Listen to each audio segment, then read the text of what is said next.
Hello everyone, welcome back to Tech Helpline. In our channel, we show you how to use various applications and services throughout the internet. And in today's video, I will show you how to block someone on Spotify. So make sure to follow through the entire video. Don't forget to subscribe to our channel Tech Helpline and ring the notification bell for more useful uploads. So let's get started. Open Spotify on your device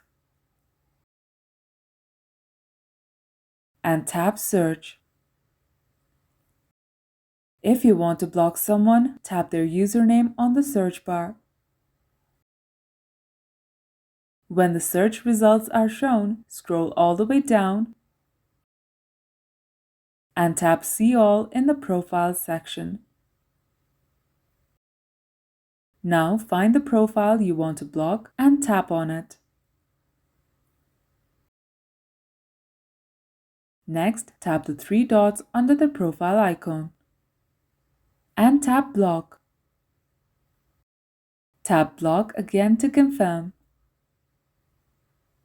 The user will no longer be able to view your listing activity or your public playlists. They will not be able to access your page either.